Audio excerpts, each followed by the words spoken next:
కాలేజీల ప్రైవేటీకరణ బీపీపీ విధానాన్ని బీపీపీ విధానాన్ని బీపీపీ విధానాన్ని బీపీపీ విధానాన్ని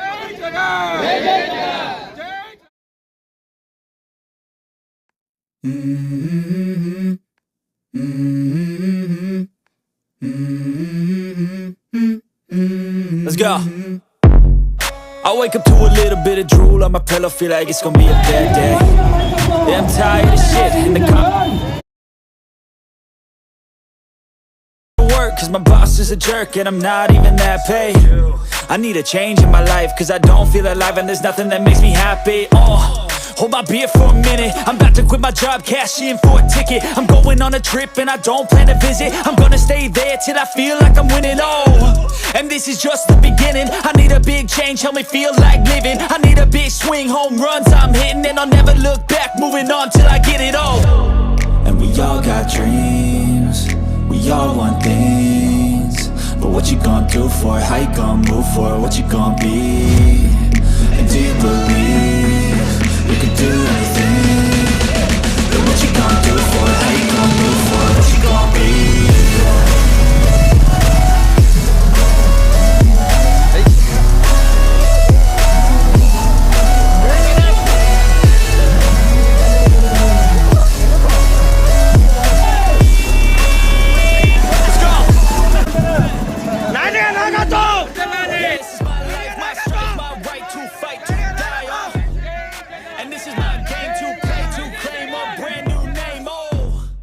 And I ain't gonna lie to you, I'm a bit nervous that I might screw everything up that I've ever done. But what's the point of living if you ain't having fun?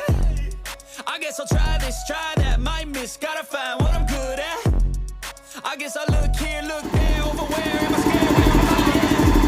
I gotta make it in this life, whatever makes me happy, know I'm doing things right. Sipping in the summer on a goose and Sprite, or find a nightclub for the end of the night, And we all got dreams, we all want things, but what you gonna do for it? How you gonna move for it? What you gonna be? And do you believe you can do anything? But what you gonna do for it? How you gonna move for it? What you gonna be?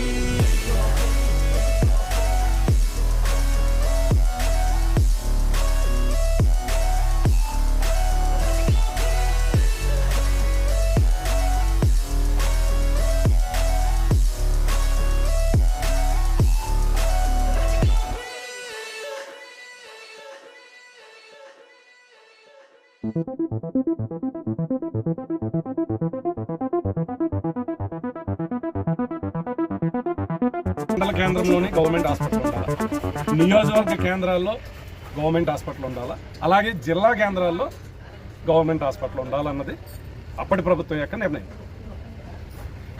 Hospital ఏర్పాటు చేయడమే కాదు, దానికి సంబంధించినటువంటి సిబ్బందిని తయారు చేయడానికి కూడా కాలేజీలను కూడా అనుసంధానం చేయడం జరిగింది.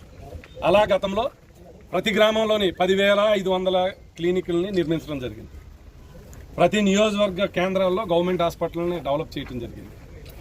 ఉదాహరణకి నరసాపురం, భీమవరం, తణుకు, పాలకొల్లు, అలాగే నియోజకవర్గ కేంద్రాల్లో ఉన్నటువంటి గవర్నమెంట్ హాస్పిటల్ అన్నింటిలో కూడా పూర్తి చేసి ఉన్నాం. నియోజకవర్గ కేంద్రాల్లో గ్రామాల్లో 10,500 క్లినిక్లు పూర్తి చేసి ఉన్నాం. అలాగే ప్రతి జిల్లాలో కార్పొరేట్ హాస్పిటల్ కమ్ మెడికల్ కాలేజీలను కూడా ఆ రోజున 17 మెడికల్ కాలేజీలకి ఆమోదం తెలపడం, టెండర్లు పిలవటం, వర్కులు మొదలు పెట్టడం, 8,500 కోట్ల రూపాయలతోటి ఆ రోజున చేపట్టడం జరిగింది. 7 కంప్లీట్ అయినాయి ఎన్నికల నాటికి, 10 కంప్లీట్ అవ్వలేదు. 10 కూడా 20%, 30%, 40% పనులే పూర్తయినాయి. ఎన్నికలైన తర్వాత ఈ సంవత్సరాల కాలంలో ఈ ప్రభుత్వం వాటిని ముందుకు తీసుకెళ్లేటువంటి ప్రక్రియ కొనసాగలేదు. జగన్మోహన్ రెడ్డి గారికి ఎక్కడ పేరు వస్తుంది అన్నటువంటి దురుద్దేశంతో ఏవైతే ప్రభుత్వ హాస్పిటల్స్ అండ్ కాలేజెస్ ఉన్నాయో వీటిని ప్రైవేట్ పరం చేయడానికి, ప్రైవేట్ గుత్తేదారులకి డబ్బులు వసూలు చేసుకోవడానికి అవకాశం ఇవ్వడం జరిగింది. 2 సంవత్సరాల అగ్రిమెంట్ పీరియడ్ అయితే జీతాలు కూడా ప్రభుత్వం ఇవ్వడానికి నిర్ణయం తీసుకోవడం జరిగింది. కానీ వచ్చేటువంటి ఆదాయం పేద వర్గాల నుంచి, ప్రజల నుంచి డబ్బులు వసూలు చేసుకోవడానికి అవకాశం ఇచ్చింది. అప్పుడు అది ప్రైవేటు యాజమాన్యం అయ్యింది. దీన్ని వైఎస్ఆర్ పార్టీ సరైనటువంటి నిర్ణయం కాదు, ఇప్పుడు ఈ ప్రభుత్వం చేస్తున్నటువంటిది, దీన్ని ప్రైవేటీకరణ చేయడానికి వ్యతిరేకమని చెప్పడం జరిగింది. ఎందుకు వ్యతిరేకం అంటున్నాము? పేద ప్రజలకి గవర్నమెంట్ హాస్పిటల్ సర్వీస్ చేయడానికి ఉండాలా, డబ్బులు తీసుకోవడానికి ఉండకూడదు అన్నది ఆలోచన. కానీ ఈ ప్రభుత్వం మొండి వైఖరి, ఎన్నికల కేంద్రాల్లో నియోజకవర్గ కేంద్రాల్లో గవర్నమెంట్ హాస్పిటల్ దగ్గర ప్రొటెస్ట్ చేశాం, నిరసన ఇది సరైనటువంటి పద్ధతి కాదు, మీరు తీసుకున్నటువంటి నిర్ణయం సరైనది కాదు. ఇతర రాష్ట్రాల్లో కూడా మీకు మళ్ళీ ప్రైవేటీకరణ చేయాలని ప్రయత్నం చేస్తే అక్కడ ప్రజలు తిరగబడ్డారు, మళ్ళీ ప్రభుత్వపరం చేశారు. అలా మీరు కూడా ప్రభుత్వపరం చేయవలసినటువంటి పరిస్థితి ఏర్పడుతుంది. దయచేసి పునఃపరిశీలించండి అని కూడా చెప్పడం జరిగింది. అయినా ఈ ప్రభుత్వం ముందు వైఖరి వెళ్ళలేదు, గుత్తేదారులకి ఇవ్వాలని నిర్ణయం తీసుకోవడం జరిగింది. మేము ఈ రోజున జగన్మోహన్ రెడ్డి గారు పిలిపించారు, ఇది ప్రజల్లోకి తీసుకెళ్ళండి.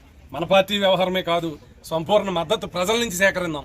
ప్రజల మద్దతుతోటి గవర్నర్ గారికి ఈ ప్రభుత్వం చేస్తున్నటువంటి చర్యలు తెలియపరదామంటే పెట్టాం. ప్రతి వార్డుల్లోని రచ్చబండ పెట్టాం, ప్రజలకు వివరించాం, ప్రజల దగ్గర మద్దతు తీసుకున్నాం. వారు కోటి సంతకాలు రాష్ట్ర వ్యాప్తంగా తీసుకున్నాం. ఈ రోజున ప్రతి నియోజకవర్గంలో యావరేజ్ని 50,000 మినిమం టార్గెట్గా పెట్టుకున్నాం. కొన్ని నియోజకవర్గాల్లో అయితే తణుకు ఇలాంటి ఆచంట నియోజకవర్గాల్లో అయితే 80,000, 90,000 అయింది.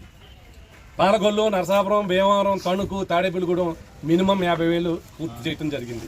ఇంకా ఒక 5,000 పెరుగుతాయి తప్ప తక్కువ ఎక్కడా కూడా. ఇలాగా ప్రతి నియోజకవర్గంలో ఇవాళ పశ్చిమ గోదావరి జిల్లాలో 5,000 సంతకాలు టార్గెట్గా పెట్టుకున్నాం. 4,50,000 ఈ రోజు వరకు కంప్లీట్ అవటం జరిగింది. ఇవన్నీ కూడా ఈ రోజున ప్రతి నియోజకవర్గ కేంద్రం నుంచి జిల్లా ఆఫీస్కి ఇవాళ పెద్ద ఎత్తున కార్యకర్తలు, ప్రజలు మద్దతుతోటి ఈ రోజున తీసుకొచ్చి ఇక్కడ అప్పచెప్తూ ఉన్నారు. మరి రేపు 15వ తారీఖున ఈ 7 నియోజకవర్గాల్లో వచ్చినటువంటి 4,50,000 సంతకాలు కూడా మేము జిల్లా నుంచి జగన్మోహన్ రెడ్డి గారికి 15వ తారీఖున ఉదయం 10 గంటలకి అప్పచెప్తాం తీసుకెళ్ళి. 17వ తారీఖున జగన్మోహన్ రెడ్డి గారి ఆధ్వర్యంలో గవర్నర్ గారిని కలిసి ఆయనకి ఈ కోటి సంతకాలు కూడా ఆయనకి అప్పచెప్పి ఈ ప్రభుత్వం వైఖరిని, ప్రజల మద్దతుని మేము జగన్మోహన్ రెడ్డి గారి ఆధ్వర్యంలో తెలియజేస్తాం. దీనికి సహకరించినటువంటి ఈ ఉద్యమంలో, ప్రజా ఉద్యమంలో వైఎస్ఆర్ పార్టీ కేడర్, ప్రజలు, మా నాయకులు, నియోజక స్థాయి నాయకులు, రాష్ట్ర నాయకులు, భవిష్యత్తు రోజుల్లో ఈ ప్రభుత్వం కళ్ళు తెరిపించడానికి మరి ఈ రోజున ఇంత పెద్ద ఉద్యమాన్ని చేపట్టడం జరిగింది. మేము ఈ రోజున రాష్ట్రపతికి చేరవేసేటువంటి కొనసాగుతుంది.